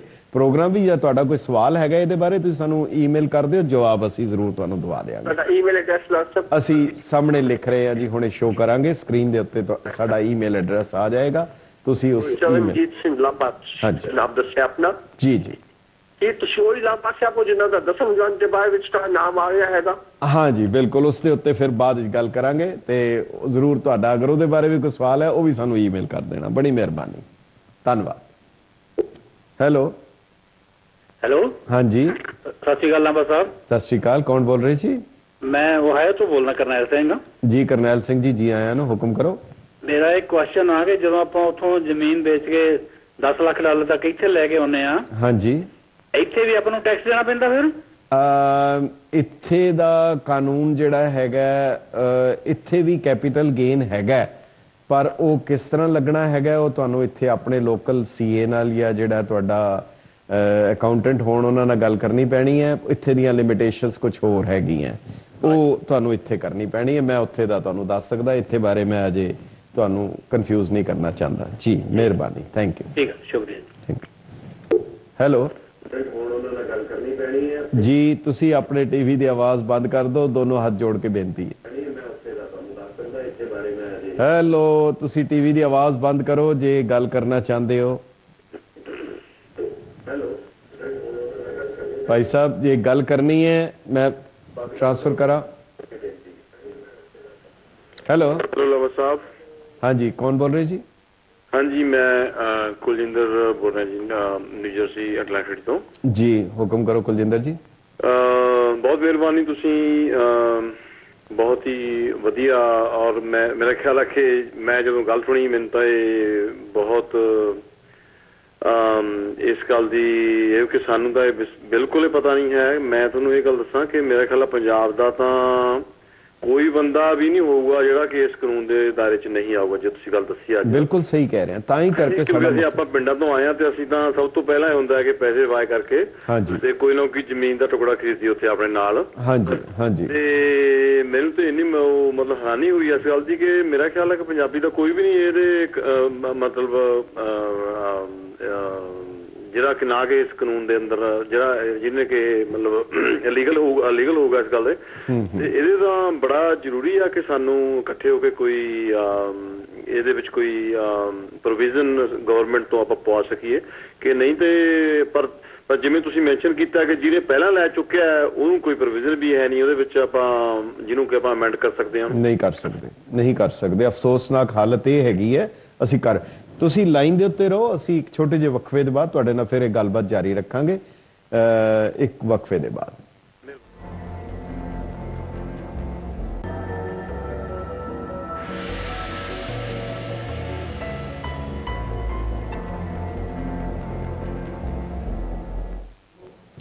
ਗੈਟ ਪੰਜਾਬੀ ਦੇ ਦਾਨਸ਼ਵਰ ਦਰਸ਼ਕਾਂ ਦਾ ਔਰ ਸੁਚੇਤ ਸਰੋਤਿਆਂ ਦਾ ਬਹੁਤ ਬਹੁਤ ਧੰਨਵਾਦ ਔਰ ਨਿੱਘਾ ਸਵਾਗਤ ਹੈ। ਵਕਫੇ ਦੇ ਬਾਅਦ ਅਸੀਂ ਗੱਲ ਕਰ ਰਹੇ ਸੀ NRIs ਜਿਹੜੇ ਹਨ, ਭਾਵੇਂ ਉੱਥੇ ਦੇ ਨਾਗਰਿਕ ਹਨ ਜਾਂ ਨਹੀਂ ਹਨ, ਉਹ ਦੇਸ਼ ਦੇ ਵਿੱਚ, ਵਤਨ ਵਿੱਚ, ਹਿੰਦੁਸਤਾਨ ਵਿੱਚ ਉਹ ਐਗਰੀਕਲਚਰ ਲੈਂਡ ਨਹੀਂ ਖਰੀਦ ਸਕਦੇ। ਬਹੁਤ ਹੀ ਸਖਤ ਕਾਨੂੰਨ ਹੈ ਔਰ ਉਸ ਦੀ ਕੋਈ ਛੋਟ ਨਹੀਂ। ਪਰ ਉਸ ਤੋਂ ਵੱਡੀ ਹੈਰਾਨੀ ਦੀ ਗੱਲ ਇਹ ਹੈ ਕਿ ਇਹ ਇਤਨਾ ਪੁਰਾਣਾ ਕਾਨੂੰਨ ਹੈ ਪਰ ਅੱਜ ਤੱਕ ਕਦੀ ਕਿਸੇ ਨੇ ਇਸ ਦੇ ਬਾਰੇ ਨਾ ਤਾਂ ਮੰਗ ਚੁੱਕੀ ਹੈ ਨਾ ਕਿਸੇ ਨੇ ਗੱਲ ਕੀਤੀ ਹੈ। ਅਸੀਂ ਅਗਰ ਵਾਇਲੇਸ਼ਨ ਕਰ ਰਹੇ ਹਾਂ ਤਾਂ ਇਸ ਦਾ ਨਤੀਜਾ ਬਹੁਤ ਖਰਾਬ ਹੁੰਦਾ ਹੈ। ਜਿਵੇਂ ਇੱਕ ਵਾਇਲੇਸ਼ਨ ਚਲਦੀ ਰਵੇ ਔਰ ਜਿੰਨੀ ਲੰਬੀ ਹੋ ਜਾਏਗੀ ਉਹ ਵਧੇਗੀ, ਉਹ ਘਟਦੀ ਨਹੀਂ ਹੈ, ਉਸ ਦੀ ਕੋਈ ਦਰੁਸਤਗੀ ਨਹੀਂ ਹੁੰਦੀ। ਸੋ ਇਸ ਤੇ ਹਮਲਾ ਮਾਰਨ ਦੀ ਲੋੜ ਹੈ। ਅਸੀਂ ਧਰਤੀ ਨਾਲ ਜੁੜੇ ਹਾਂ। ਜੇਕਰ ਲੋੜ ਪਈ ਲਾਇਲਪੁਰ ਇਲਾਕੇ ਬਾਰ ਵਸਾਇਆ, ਉੱਥੇ ਜ਼ਮੀਨ ਨੂੰ ਵਾਹੀਯੋਗ ਬਣਾਇਆ, ਉੱਥੋਂ ਜਾਣਾ ਪਿਆ। ਫਿਰ ਜੇ ਤਰਾਈ 'ਚ ਲੋੜ ਪਈ ਉਸ ਜੰਗਲ ਨੂੰ ਵਾਹੀਯੋਗ ਜ਼ਮੀਨ ਬਣਾਈ। ਹੁਣ ਪੰਜਾਬ ਦੀ ਜਿਹੜੀ ਜ਼ਮੀਨ ਹੈ, ਅਗਰ ਉਸ ਨੂੰ ਇਸ ਕਾਨੂੰਨੀ ਅੜਚਣ ਕਰਕੇ ਜੇ ਨਾਤਾ ਟੁੱਟ ਜਾਂਦਾ ਹੈ ਤਾਂ ਇਹ ਬਹੁਤ ਹੀ ਬਦਕਿਸਮਤੀ ਵਾਲੀ ਗੱਲ ਹੋਏਗੀ। ਪਹਿਲਾਂ ਤਾਂ ਬਾਹਰਲੇ ਲੋਕ ਸਨ, ਪਰ ਹੁਣ ਅਗਰ ਆਪਣੇ ਹੀ ਹੁੰਦਿਆਂ ਅਗਰ ਸਾਡੇ ਨਾਲ ਇਹ ਕੁਝ ਵਾਪਰ ਜਾਏ, ਪਰ ਇਹਦੇ ਲਈ ਚੇਤਨ ਹੋਈਏ। ਤੁਸੀਂ ਦੱਸੋ ਇਹਦੇ ਲਈ ਕੀ ਕਰਨਾ ਚਾਹੀਦਾ ਹੈ ਔਰ ਕੀ ਕਰੋਗੇ? ਤੁਹਾਡੇ ਸੁਝਾਵਾਂ ਦਾ ਇੰਤਜ਼ਾਰ ਹੈ। ਹੈਲੋ ਹੈਲੋ, ਹਾਂਜੀ, ਸਤਿ ਸ਼੍ਰੀ ਅਕਾਲ ਲੰਬਾ ਸਾਹਿਬ। ਸਤਿ ਸ਼੍ਰੀ ਅਕਾਲ ਜੀ, ਕੌਣ ਬੋਲ ਰਹੇ? ਮੈਂ ਰਤਨ ਸਿੰਘ ਬੋਲਦਾ ਜੀ। ਲੰਬਾ ਸਾਹਿਬ, ਇਹ ਕਾਨੂੰਨ ਕਦੋਂ ਇਨਫੋਰਸ? ਇਹ 30 ਸਾਲ ਤੋਂ ਜ਼ਿਆਦਾ ਪੁਰਾਣਾ ਹੈ ਜੀ, ਬਹੁਤ ਪੁਰਾਣਾ ਕਾਨੂੰਨ ਹੈ ਜੀ। ਅੱਛਾ ਜੀ ਜੀ। ਤੇ ਜਿਹੜੀਆਂ ਪਹਿਲਾਂ ਅਸੀਂ 40 ਸਾਲ ਤੋਂ ਪਹਿਲਾਂ ਦੀਆਂ ਜ਼ਮੀਨਾਂ ਲਈਆਂ ਉਹਨਾਂ ਤੇ ਤਾਂ ਕੋਈ ਐਪਲੀਕੇਬਲ ਨਹੀਂ, ਉਹਦੇ ਤੇ ਨਹੀਂ ਹੈਗਾ। ਜੇ ਤੁਸੀਂ ਅਗਰ ਮੈਂ ਉਹ ਦੱਸ ਦਿੰਨਾ, ਜੇਕਰ ਜਿਹੜੇ ਵਿਅਕਤੀ ਹਿੰਦੁਸਤਾਨ ਦੇ ਰੈਜ਼ੀਡੈਂਟ ਹੁੰਦਿਆਂ ਹੋਇਆ ਅਗਰ ਉਹਨਾਂ ਨੇ ਲਈ ਸੀ, ਉਸ ਦੇ ਤੇ ਕਾਨੂੰਨ ਲਾਗੂ ਨਹੀਂ ਹੈ। ਅਗਰ ਬਤੌਰੇ ਰੈਜ਼ੀਡੈਂਟ ਆਫ ਇੰਡੀਆ ਅਗਰ ਉਸਨੇ ਕੋਈ ਜ਼ਮੀਨ ਖਰੀਦੀ ਹੈ ਤਾਂ ਉਹਦੇ ਤੇ ਕਾਨੂੰਨ ਨਹੀਂ ਲਾਗੂ ਹੈ। ਪਰ ਨਾਨ ਰੈਜ਼ੀਡੈਂਟ ਹੁੰਦਿਆਂ ਹੋਇਆ ਅਗਰ ਉਸਨੇ ਖਰੀਦ ਲਈ ਹੈ, ਉਸ ਦੇ ਤੇ ਕਾਨੂੰਨ ਪੂਰੀ ਤਰ੍ਹਾਂ ਲਾਗੂ ਹੋਏਗਾ ਜੀ। ਬਹੁਤ ਬਹੁਤ ਧੰਨਵਾਦ। ਸ਼ੁਕਰੀਆ। Thank you. ਹੈਲੋ ਹੈਲੋ, ਹਾਂਜੀ, ਸਤਿ ਸ਼੍ਰੀ ਅਕਾਲ। ਕੌਣ ਬੋਲ ਰਹੇ ਜੀ? ਮੈਂ ਸੁਰਿੰਦਰ ਸੰਧੂ ਵਾਸ਼ਿੰਗਟਨ ਡੀਸੀ ਤੋਂ ਬੋਲ ਰਿਹਾ ਜੀ। ਸੰਧੂ ਸਾਹਿਬ, ਹਾਂਜੀ, I'm truly grateful to you and your channel ji to bring me this topic जी। बाकी मैं कहना चाहना कि buying any property in India either inside the city and or ਜਿਹੜੀ ਤੁਸੀਂ ਆਪਣੀ ਐਗਰੀਕਲਚਰ ਲੈਂਡ ਕਰ ਰਹੇ ਹੋ ਜੀ, it's very complex issue ਜੀ। right? I bought some properties ਜਿਹੜੀ ਆਪਣੀ ਹੈਗੀਆਂ ਨੇ agriculture ਤੇ ਜਿਹੜੀ commercial properties ਨੇ ਜੀ। ਤੇ what I'm gonna say to all this audience, make sure you consult a attorney like ਜੀ। lawyer there ਜੀ। ਸਿੱਕਾ ਜਿਹੜੇ ਹੁੰਦੇ ਨੇ ਉਹਨਾਂ ਨੂੰ ਕਰੋ ਬਿਲਕੁਲ। ਤੇ ਹੋਰ ਜਿਹੜੇ ਤਰ੍ਹਾਂ ਰਿਸੋਰਸਿਸ ਨੇ ਉਹਨਾਂ ਨੂੰ ਕੰਟੈਕਟ ਕਰਕੇ ਜੀ ਤੁਸੀਂ ਇਸ ਚੀਜ਼ ਦੀ ਸਾਰੀ ਜਾਣਕਾਰੀ ਲਓ ਜੀ। ਕਿਉਂਕਿ ਜਿਹੜੀ ਤੁਸੀਂ ਪ੍ਰਾਪਰਟੀ ਉੱਥੇ ਸੈੱਲ ਕਰਦੇ ਨਾ legally you are liable to pay 30% tax right there ਜੀ ਫॉर ਦੋਸ ਪ੍ਰਾਪਰਟੀਜ਼ ਜੀ। ਤੇ ਇਹ ਚੀਜ਼ ਨੂੰ ਤੁਸੀਂ ਕਈ ਵਾਰ ਹੀ ਕਰ ਜਾਂਦੇ ਆ ਆਪਣੇ ਪਰਿਵਾਰਾਂ ਨੂੰ ਮਿਲਦੇ ਹੋ, ਯਾਰ ਆ ਜ਼ਮੀਨ ਲੈ ਲਓ, ਯਾਰ ਪ੍ਰਾਪਰਟੀ ਲੈ ਲਓ, ਜੀ ਜੀ ਉਹੀ ਉਹਨਾਂ ਦੇ ਮਗਰ ਲੱਗ ਕੇ ਹੀ ਪ੍ਰਾਪਰਟੀਜ਼ ਬਾਏ ਕਰ ਲੈਂਦੇ ਆ ਜੀ ਜੀ। ਪਰ what I'm saying is make sure you do your homework ji before you buy any property in India. ठीक, शुक्रिया। It's not that simple. Ji ji. Bring your money back home. ठीक ठीक। Thank you so much. Thank you. बहुत बहुत मेहरबानी for a word of caution. मैं जो ਸੰਧੂ ਸਾਹਿਬ ਨੇ ਦੱਸਿਆ, ਮੈਂ ਦੁਬਾਰਾ ਪੂਰੀ ਜ਼ਿੰਮੇਵਾਰੀ ਨਾਲ ਤੁਹਾਨੂੰ ਦੱਸਦੇ ਹਾਂ कि बीइंग नॉन रेजिडेंट तुसी किसी किस्म की कोई agriculture land, plantation land, farm house नहीं खरीद सकते, पहली गल। और दूसरी गल है जिवें संधू साहब दस रहे सी 30% टैक्स, 30% टैक्स नहीं है, 30% टैक्स डिडक्शन एट सोर्स है। वो तुहाडा स्रोत दे उत्ते 30% टैक्स कट के रख लिया जाएगा, तुहाडी असैसमेंट दे बाद जिन्ना टैक्स बनदा होया ते ਉਹਦੇ ਵਿੱਚੋਂ ਉਹ ਕੱਟ ਕੇ ਬਾਕੀ ਤੁਹਾਨੂੰ ਮੋੜ ਦਿੱਤਾ ਜਾਏਗਾ। ਪਰ ਜੇ ਤੁਸੀਂ ਚਾਹੁੰਦੇ ਹੋ ਤੁਹਾਡਾ ਉਹ 30% ਨਾ ਕੱਟਿਆ ਜਾਏ, ਉਹਦੇ ਲਈ ਤੁਸੀਂ ਜਿਹੜਾ ਮਹਿਕਮਾ ਹੈ ਉਸ ਨੂੰ ਅਪੀਲ ਕਰਕੇ ਤੁਸੀਂ ਦਰਖਾਸਤ ਦੇ ਸਕਦੇ ਹੋ ਔਰ ਉਹ ਤੁਹਾਨੂੰ ਉਹਦੇ ਤੇ ਫਿਰ ਸਰਟੀਫਿਕੇਟ ਜਿਹੜਾ ਹੈ ਉਹ ਜਾਰੀ ਕਰ ਸਕਦੇ ਹਨ। ਪਰ 30% ਦੀ ਰਿਸਟ੍ਰਿਕਸ਼ਨ ਜੋ ਹੈ ਉਹ ਕਾਨੂੰਨ ਦੀ ਜਿਹੜੀ ਰਿਸਟ੍ਰਿਕਸ਼ਨ ਹੈ ਉਹ ਟੈਕਸ ਡਿਡਕਸ਼ਨ ਐਟ ਸੋਰਸ ਕਰਕੇ ਹੈ। ਬਾਕੀ ਜੇ ਹੋਰ ਤੁਹਾਡਾ ਕੋਈ ਅਗਰ ਸਵਾਲ ਹੈ ਤੁਸੀਂ ਸਾਨੂੰ ਸ਼ਾਇਦ ਕੋਈ ਲਾਈਨਾਂ ਵਿੱਚ ਕੋਈ ਦਿੱਕਤ ਆ ਰਹੀ ਹੈ ਤੇ ਲਾਈਨਸ ਟ੍ਰਾਂਸਫਰ ਹੋਣ 'ਚ ਜੀ। ਸੋ ਅਗਰ ਇਸ ਸਾਰੇ ਵਿਸ਼ੇ ਦੇ ਉੱਤੇ ਚੂੰਕਿ ਇਹ ਬੜਾ ਕੰਪਲੈਕਸ ਜਿਹਾ ਇਸ਼ੂ ਹੈ ਪਰ ਤੁਹਾਨੂੰ ਜ਼ਰੂਰ ਆਪਣੀ ਕਾਨੂੰਨੀ ਜ਼ਿੰਮੇਵਾਰੀ ਜਿਹੜੀ ਵੀ ਹੈਗੀ ਹੈ ਕਾਨੂੰਨੀ ਚਾਰਾਜੋਈ ਵੀ ਕਰਨੀ ਚਾਹੀਦੀ ਹੈ ਔਰ ਉਸ ਨੂੰ ਸਹੀ ਕਾਨੂੰਨ ਦੇ ਮੁਤਾਬਕ ਜੇ ਟੈਕਸ ਬਣਦਾ ਹੈ ਤੁਹਾਨੂੰ ਉਹ ਟੈਕਸ ਦੇ ਕੇ ਕਟਵਾ ਕੇ ਤੁਸੀਂ ਉਹਨੂੰ ਟ੍ਰਾਂਸਫਰ ਵੀ ਕਰ ਸਕਦੇ ਹੋ। ਪਰ ਇੱਕ ਬਿਲਕੁਲ ਸਪਸ਼ਟ ਹੈ ਕਿ ਬੀਇੰਗ ਨॉन ਰੈਜ਼ੀਡੈਂਟ ਉੱਥੇ ਦੀ ਐਗਰੀਕਲਚਰ ਲੈਂਡ ਖਰੀਦੀ ਨਹੀਂ ਜਾ ਸਕਦੀ।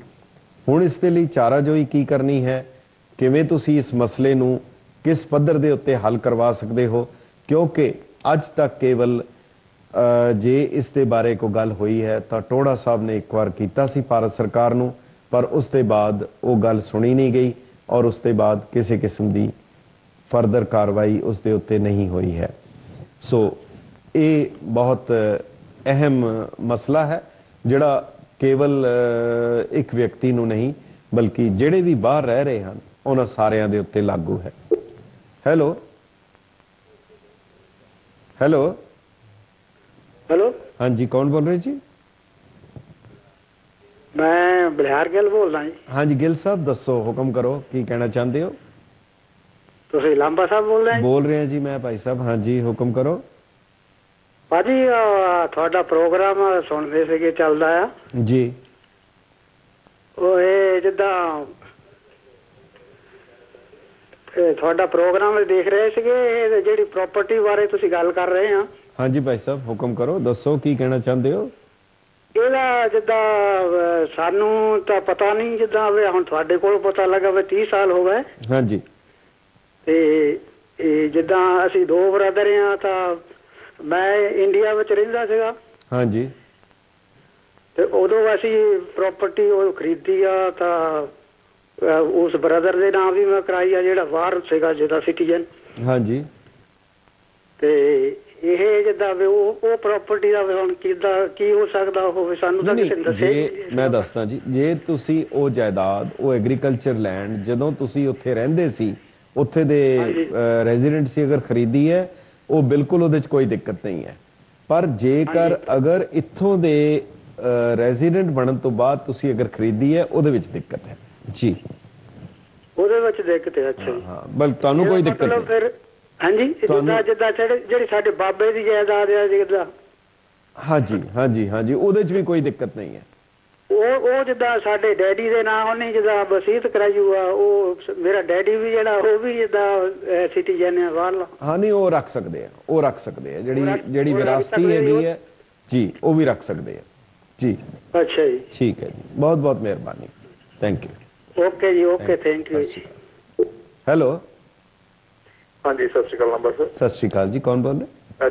ਜਤਿੰਦਰ ਸਿੰਘ ਬੋਲ ਰਿਹਾ। ਹਾਂਜੀ ਵੀਰ ਜੀ ਹੁਕਮ ਕਰੋ। ਮੇਰਾ ਕੁਐਸਚਨ ਸੀ ਕਿ ਜਿਹੜੀ ਇਹ ਕਾਨੂੰਨ ਹੈਗਾ ਜਿਹੜੀ ਇੱਕ ਜੱਦੀ ਜ਼ਮੀਨ ਹੈ ਜਿਹਨੂੰ ਵਿਰਾਸਤੀ ਜਾਇਦਾਦ ਕਹਿ ਦਿੰਦੇ ਆ ਕਿ ਉੱਤੇ ਵੀ ਲਾਗੂ ਹੁੰਦਾ? ਨਹੀਂ ਉਹਦੇ ਤੇ ਨਹੀਂ ਹੈ, ਮੈਂ ਕਲੀਅਰ ਕਰ ਦਿਆਂ। ਰਜਿਸਟਰੀ ਹੁੰਦੀ ਹੈ ਨਾ ਜੀ, ਉਸ ਵੇਲੇ ਜਿਹੜੇ ਸੰਬੰਧਿਤ ਅਧਿਕਾਰੀ ਆ ਉਹ ਕਾਗਜ਼ ਪੱਤਰ ਦੇਖ ਕੇ ਕਰਦੇ ਨੇ ਕਿ ਉਹਨਾਂ ਦੀ ਕੋਈ ਲਾਇਬਿਲਿਟੀ ਨਹੀਂ ਹੋਊਗੀ ਜਦੋਂ ਇਹ ਵਾਇਲੇਸ਼ਨ ਹੁੰਦੀਆਂ ਤੇ ਉਹਦੇ ਲਈ। ਮੈਂ ਤੁਹਾਡਾ ਜੋਜੀ ਟੀਵੀ ਤੇ ਸੁਣਾਂਗਾ। ਥੈਂਕ ਯੂ ਜੀ। ਹਾਂਜੀ thank you okay. Hello hello, हाँ जी, कौन बोल रहे जी? मैं हरविंदर बोल रहा जी। हाँ जी हरविंदर जी, हुक्म करो। ਲਾਂਬਾ ਸਾਹਿਬ ਬੋਲ ਰਹੇ? जी बोल रहे हैं मैं। हाँ जी, ਜਿਹੜੀ ਤੁਹਾਡੀ ਗੱਲ ਚੱਲ ਰਹੀ ਹੈ ਜੀ, ਇਹਦੇ ਵਿੱਚ ਇਹ ਹੈ ਕਿ ਵੀ ਜੇ ਕੋਈ ਜਿਵੇਂ ਮੇਰੇ ਮਦਰ ਉੱਥੇ ਲੈ ਲੈਂਦੇ ਨੇ ਪ੍ਰਾਪਰਟੀ, हाँ जी ਐਗਰੀਕਲਚਰ जी ਉਹ, ਲੇਕਿਨ ਬਾਅਦ ਦੇ ਵਿੱਚ ਮੈਨੂੰ ਦੇਣੇ ਚਾਹਣ, ਮੈਂ ਇੱਥੋਂ ਦਾ ਹੈਗਾ, हाँ जी, ਉਹ ਹੋ ਸਕਦਾ? नहीं नहीं हो सकता। ਕਿਸੇ ਵੀ ਨਾਨ ਰੈਜ਼ੀਡੈਂਟ ਨੂੰ ਨਹੀਂ ਦਿੱਤੀ ਜਾ ਸਕਦੀ, ਨਾ ਗਿਫਟ ਕੀਤੀ ਜਾ ਸਕਦੀ ਹੈ, ਨਾ ਸੇਲ ਕੀਤੀ ਜਾ ਸਕਦੀ ਹੈ। ਲੇਕਿਨ ਲੈਤੀ ਤਾਂ ਉਹਨਾਂ ਨੇ ਹੈ ਨਾ, ਉਹ ਰੈਜ਼ੀਡੈਂਟ ਨੇ, ਉਹ ਉੱਥੋਂ ਦੇ ਹੀ ਨੇ। ਪਰ ਜਿਹੜਾ ਉਹਦਾ ਬੈਨੀਫੀਸ਼ੀਅਰੀ ਤੁਸੀਂ ਹੋਗੇ, ਉਹ ਨਹੀਂ ਇਜਾਜ਼ਤ ਨਹੀਂ ਹੈਗੀ। ਮਤਲਬ ਕਿ ਉਹ ਲੈ ਕੇ ਅੱਗੇ ਨਹੀਂ ਦੇ ਸਕਦੇ? ਨਹੀਂ ਜੀ, ਤੁਹਾਨੂੰ ਨਹੀਂ ਦੇ ਸਕਦੇ, ਉੱਥੇ ਦੇ ਹੀ ਕਿਸੇ ਨੂੰ ਦੇ ਸਕਦੇ ਆ ਜਿਹੜਾ ਉੱਥੇ ਦਾ ਰੈਜ਼ੀਡੈਂਟ ਹੈਗਾ, ਤੁਹਾਨੂੰ ਨਹੀਂ ਦੇ ਸਕਦੇ ਜੀ। ਮਿਹਰਬਾਨੀ, ਥੈਂਕ ਯੂ। ਹੈਲੋ, ਤੁਸੀਂ ਟੀਵੀ ਦੀ ਆਵਾਜ਼ ਬੰਦ ਕਰਕੇ ਸਾਡੀ ਗੱਲ ਸੁਣ ਲਓ ਜਾਂ ਆਪਣੀ ਦੱਸ ਦਿਓ। ਹੈਲੋ ਹੈਲੋ ਹੈਲੋ, ਹਾਂਜੀ, ਕੌਣ ਬੋਲ ਰਹੇ ਜੀ? ਹਾਂਜੀ, ਸਤਿ ਸ੍ਰੀ ਅਕਾਲ ਜੀ। ਸਤਿ ਸ਼੍ਰੀ ਅਕਾਲ ਜੀ, ਸਤਿ ਸ਼੍ਰੀ ਅਕਾਲ, ਹੁਕਮ ਕਰੋ, ਕੌਣ ਬੋਲ ਰਹੇ? ਉਹ ਗਲਤੀ ਨਾਲ ਮਿਲ ਗਿਆ, ਮਿਹਰਬਾਨੀ। Box. Hello hello hello hello. So ਪਿਆਰੇ ਦਰਸ਼ਕੋ, ਇਸ ਗੰਭੀਰ ਵਿਸ਼ੇ ਦੇ ਉੱਤੇ ਕਿ ਜੇ ਅਸੀਂ ਕੋਈ ਵੀ ਅਗਰ ਉਹ ਨਾਨ ਰੈਜ਼ੀਡੈਂਟ ਹੈ ਤਾਂ ਭਾਵੇਂ ਉਹ ਸਿਟੀਜ਼ਨ ਹੈ ਜਾਂ ਨਹੀਂ ਹੈ, ਭਾਵੇਂ ਉਹ ਭਾਰਤ ਦਾ ਸਿਟੀਜ਼ਨ ਵੀ ਹੋਵੇ, ਪਰ ਬੀਇੰਗ ਨਾਨ ਰੈਜ਼ੀਡੈਂਟ ਉਹ ਦੇਸ਼ ਦੇ ਵਿੱਚ, ਹਿੰਦੁਸਤਾਨ ਵਿੱਚ ਕਿਸੇ ਕਿਸਮ ਦੀ ਐਗਰੀਕਲਚਰ ਜ਼ਮੀਨ, ਪਲਾਂਟੇਸ਼ਨ, ਫਾਰਮ ਹਾਊਸ ਨਹੀਂ ਖਰੀਦ ਸਕਦਾ, ਨਾ ਹੀ ਕਿਸੇ ਕੋਲੋਂ ਗਿਫਟ ਲੈ ਸਕਦਾ ਹੈ। ਇਹ ਕਾਨੂੰਨ ਭਾਰਤ ਸਰਕਾਰ ਦਾ ਹੈ, ਪੰਜਾਬ ਸਰਕਾਰ ਦਾ ਨਹੀਂ ਹੈ। ਇਸ ਗੰਭੀਰ ਵਿਸ਼ੇ ਦੇ ਉੱਤੇ ਤੁਹਾਨੂੰ ਖਾਸ ਧਿਆਨ ਦੇਣ ਦੀ ਲੋੜ ਹੈ ਕਿ ਇਸ ਦੀ ਕਿਸੇ ਕਿਸਮ ਦੀ ਕੋਈ ਵੀ ਵਾਇਲੇਸ਼ਨ ਨਾ ਹੋਏ ਔਰ ਇਹ ਕਾਨੂੰਨ ਦੀ ਪਾਲਣਾ ਹੋਏ। ਤੁਹਾਡੇ ਅਗਰ ਇਸ ਦੇ ਬਾਰੇ ਕੋਈ ਵੀ ਸਵਾਲ ਹਨ, ਤੁਸੀਂ ਸਾਨੂੰ ਈਮੇਲ ਕਰ ਸਕਦੇ ਹੋ, ਜਿਹੜਾ ਸਾਡੇ ਸਟੂਡੀਓ ਦੇ ਈਮੇਲ ਦੇ ਉੱਤੇ ਅਸੀਂ ਤੁਹਾਨੂੰ ਉਸ ਦਾ ਜਿਹੜੇ ਕਾਨੂੰਨੀ ਮਾਹਿਰ ਹਨ ਉਹਨਾਂ ਦੇ ਕੋਲੋਂ ਇਸ ਦਾ ਜਵਾਬ ਜ਼ਰੂਰ ਲੈ ਕੇ ਦੇਵਾਂਗੇ। ਤੇ ਬਹੁਤ ਬਹੁਤ ਮਿਹਰਬਾਨੀ। ਇਹ ਪ੍ਰੋਗਰਾਮ ਤੁਹਾਨੂੰ ਕਿਸ ਤਰ੍ਹਾਂ ਦਾ ਲੱਗਾ, ਇਸ ਦੇ ਬਾਰੇ ਜ਼ਰੂਰ ਦੱਸਣਾ। ਇੱਕ ਪ੍ਰੋਗਰਾਮ ਹੋਰ ਲੈ ਕੇ ਮੁੜ ਹਾਜ਼ਰ ਹੋਵਾਂਗੇ। ਬਹੁਤ ਬਹੁਤ ਧੰਨਵਾਦ। ਵਾਹਿਗੁਰੂ ਜੀ ਕਾ ਖਾਲਸਾ, ਵਾਹਿਗੁਰੂ ਜੀ ਕੀ ਫਤਿਹ।